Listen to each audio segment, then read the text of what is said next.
Prazer, História.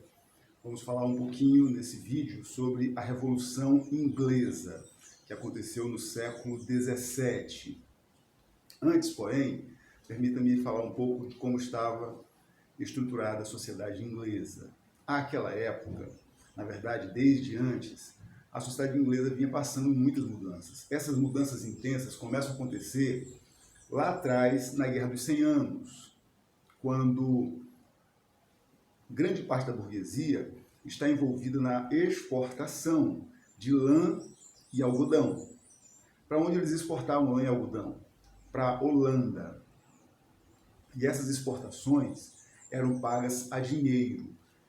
Então, essa nova forma de fazer negócios no campo vai quebrando a estrutura do feudalismo e vai refazendo a cabeça dos senhores feudais. E uma parte dos senhores feudais começa a assimilar valores capitalistas, ou seja, usarem suas terras para produzir para fora e receberem dinheiro em pagamento pela produção.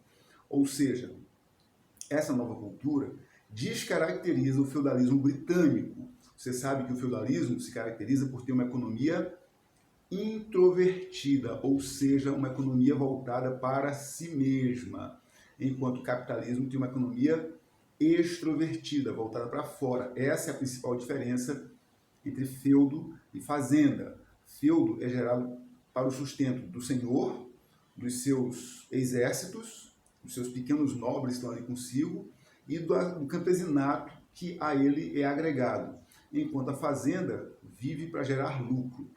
Essa nova classe social que começa a surgir ali não são os principais barões, são aquele baronato pequeno, aquele marquesinato, na verdade, né? E eles se tornam uma nova classe, eles começam a construir uma nova classe conhecida por gentry. Essa gentry vai se ampliar muito quando, no século XVI, Henrique VIII faz a reforma anglicana, porque ele confisca as terras da igreja e, ao invés de distribuí-la aos barões da antiga nobreza, ele as vende aos marqueses da nova gentry. E essa gentry se torna ainda maior, ainda mais rica e ainda mais produtiva. Então, o absolutismo inglês começa também a enfraquecer, porque os reis ingleses vão ter que tentar se equilibrar entre a gentry, que é uma classe muito dinheiro na mão, que pode sustentar o rei, e os antigos barões, que têm muitas terras, muito poder, muita influência, mas que não têm dinheiro. A quantidade de dinheiro que eles têm depende da quantidade de dinheiro que o rei arrecada de impostos e repassa para eles em forma de favores.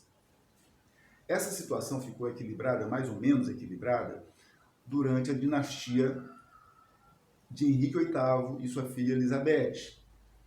E eles conseguiram manter o equilíbrio entre essas classes, né? Porém, quando começa a próxima dinastia com Jaime I, a gente vê um desequilíbrio no processo, né? Porque os Tudor acabam aprofundando o anglicanismo. E o anglicanismo, junto com o catolicismo, são a religião da antiga nobreza. A nova nobreza, a gentry, a nobreza reformista, que também é outro nome que se pode dar, especialmente para aqueles barões que migram de ideias, e a burguesia que está nascendo na Inglaterra nessa época, eles não são nem católicos, nem anglicanos. Eles são, em sua imensa maioria, calvinistas. Por que eles adotam o calvinismo? Porque o pensamento calvinista é muito afeito ao modo de pensar capitalista. O capitalismo parte, né, de ideias estruturadas, de ideias encadeadas, de uma filosofia estoica, especialmente naquele momento que estava começando, e essa situação toda acabou produzindo uma simpatia, uma convergência entre calvinismo e capitalismo, a tal ponto que Max Weber ele chega a dizer que o capitalismo é aquilo que o calvinismo fez. Né? Sem calvinismo não haveria sistema capitalista. Pois muito bem. Então, quando Jaime chega ao poder, ele começa a empobrecer, cria diversas políticas de empobrecimento, de expropriação da burguesia e da gentry.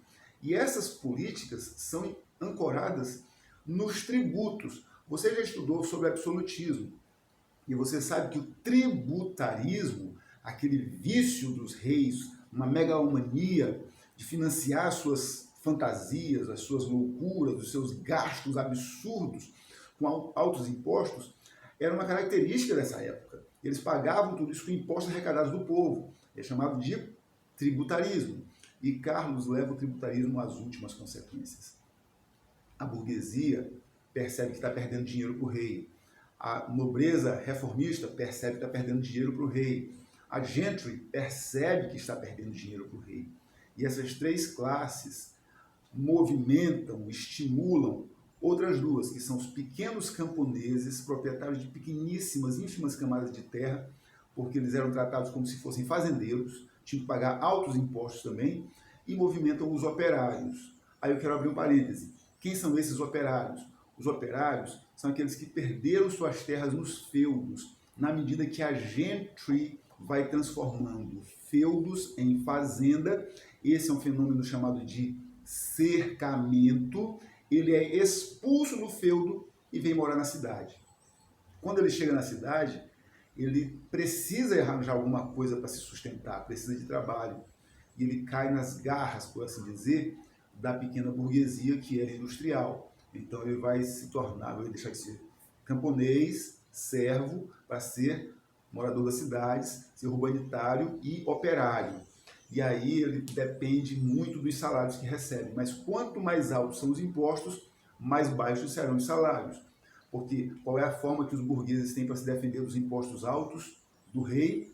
É empurrando para baixo a massa salarial. Então juntam-se camponeses, operários, burgueses, gentry e nobreza reformista. Essas 5 classes juntas desenvolvem uma série de reações ao rei Jaime, que se vê, na verdade é o rei Carlos, que já era o sucessor de Jaime, que se vê obrigado, ele não consegue negociar com essas pessoas, então ele vai e fecha o Congresso, fecha o parlamento em inglês. Né? Na verdade eles não chamavam de Congresso, era o parlamento.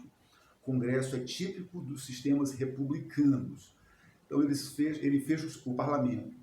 E aí o parlamento não aceita o seu fechamento e convoca um exército, contrata um exército para fazer guerra contra o rei. O rei é derrotado e é executado. Foi julgado pelo parlamento, a execução não foi sem julgamento, ele é julgado e executado por decapitação. E essa cena é muito interessante, você pode ver isso de uma forma bem bonita, bem poética, né? Não só a cena da morte, mas a cena toda da Revolução, num filme chamado Morte ao Rei. Muito bem, então essa situação vai fazer com que a Inglaterra viva uma nova experiência, é a chamada República Puritana. Na República Puritana, o principal líder da Revolução, que foi Oliver Cromwell, assume o posto de Lorde Protetor. Ele não assumiu como presidente da Inglaterra. Por quê? Porque a Revolução, como disse lá atrás, foi dirigida por 5 classes sociais distintas. E cada uma dessas 5 classes tinha um projeto político próprio. Então, quando ele chega ao poder, começa uma disputa entre as 5 classes querendo definir os rumos da Inglaterra. E isso obriga, historicamente, que Cromwell põe a ordem usando a força. Né? Isso é uma explicação hobbesiana. Está lá no Leviatã de Thomas Hobbes, que quando há caos, quando há desordem na sociedade, só um governo autoritário, um governo que se imponha como mais forte do que todos os agentes sociais, é capaz de manter a sociedade em ordem. E foi o que Oliver Cromwell fez. Ele dá por assim dizer, um autogolpe, mantém a república, mas elimina a democracia e passa a empreender uma série de reformas segundo o seu próprio ponto de vista. Algumas dessas reformas foram muito interessantes, como, por exemplo, estimular a manufatura e a criação o aproveitamento dos impostos que já existiam, que era o cheap money, para criar o Ato de Navegação, que é uma lei que proíbe que mercadorias inglesas sejam transportadas em navios não ingleses. Então, isso vai fazer com que a marinha inglesa, a marinha mercante inglesa, cresça muito. Ora, para a marinha crescer, era preciso construir navios. E para construir navios, tudo que vem junto, a indústria madeireira, a indústria metalúrgica, a indústria têxtil, tudo que faz parte de um navio da época tinha que ser produzido para que o navio fosse construído. Então, os atos de navegação colocam a Inglaterra como grande potência marítima. Vai ser um ato tão importante, uma medida tão importante, esses atos de navegação, que a partir da Revolução Inglesa, menos de 50 anos depois, a Inglaterra, que era uma potência, não era uma potência europeia, ela atropela na corrida pela hegemonia global Portugal e a Espanha, e se torna a potência mais importante do mundo. Posição essa que só vai perder no século XIX, na verdade no século XX, né, com o final da Primeira Guerra Mundial. Mas ele tem seu ponto alto lá no século XIX, na chamada Era Vitoriana. Então tudo isso, todo esse período longo de 2 séculos e meio de hegemonia inglesa, foi ancorada sobre os atos de navegação. Muito bem, mas como ninguém dura para sempre, né, Cromwell morreu. E ao invés de chamar o Conselho Revolucionário para eleger um sucessor ou redemocratizar o país, ele passa o governo para o seu próprio filho, Richard. E, nossa, isso foi um choque para todo mundo, porque quem passa de pai para filho são monarquias. Então, será que o Lorde Protetor fez uma nova monarquia na Inglaterra? E o Richard acaba perdendo o apoio das principais classes que apoiaram a Revolução, com exceção da pequena burguesia. E eles acabam sofrendo um revés e há uma restauração. Então, nessa restauração, nós temos mais 2 reis. O primeiro rei vai ser Jaime II, ele vai tentar contemporizar, ele vai ter um governo muito parecido com o da Elizabeth, que era filha de Henrique VIII, e nessa contemporização ele vai levando, por assim dizer, em banho-maria, né? E não tomou nenhuma medida importante do ponto de vista político. Inclusive, ele tenta se aproximar da França, onde ele foi criado, e a França, na época, é governada por Luís XIV, que é avô do Luís XVI, aquele que vai morrer decapitado na Revolução Francesa, que a gente vai estudar na próxima semana. E ele, enfim, governou razoavelmente, pelo menos conseguiu manter a Inglaterra em ordem. Quando o seu filho, Carlos II, assume o reinado, aí ele tenta reconstituir, tenta refazer o absolutismo nos moldes do absolutismo francês. Isso foi desastroso.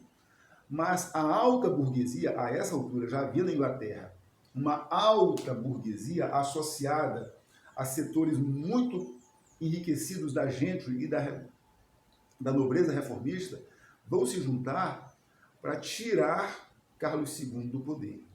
E eles instituem na Inglaterra um novo rei, que é um holandês, casado com a filha de Carlos II, e eles acabam transformando esse cara no Guilherme III, e o Guilherme III assinou um contrato com o parlamento, que foi a petição de direitos, pela qual o rei da Inglaterra reina e não governa. Então, o rei da Inglaterra só tem 2 atos políticos em todo ano. É a abertura da sessão do parlamento e a posse de novos eleitos, quando, por qualquer razão, o parlamento é dissolvido e chamado novas eleições. Então, ele só faz isso. Ele dá posse no parlamento e ele faz a abertura das sessões parlamentares. Desde então, quem continuou governando é a Câmara dos Comuns, o parlamento. A Câmara Superior, que é a chamada Câmara dos Lordes, que corresponderia mais ou menos ao Senado no Brasil, Câmara dos Lordes corresponderia ao Senado, Câmara dos Comuns, a nossa Câmara de Deputados. A Câmara dos Comuns governa. A Câmara dos Lordes tem quase que uma função judiciária. A função dele está mais próxima de judiciário do que da função legislativa. E o parlamentarismo inglês existe até hoje, graças a essa segunda revolução, que entra para a história com o nome de Revolução Gloriosa, que na verdade foi uma revolução importante, mas que chega ao poder através de um golpe. Então, diferença de golpe e revolução. Às vezes as revoluções começam com golpes e seguem revoluções. E às vezes as revoluções começam com revoluções sociais e continuam como golpes. Bons estudos!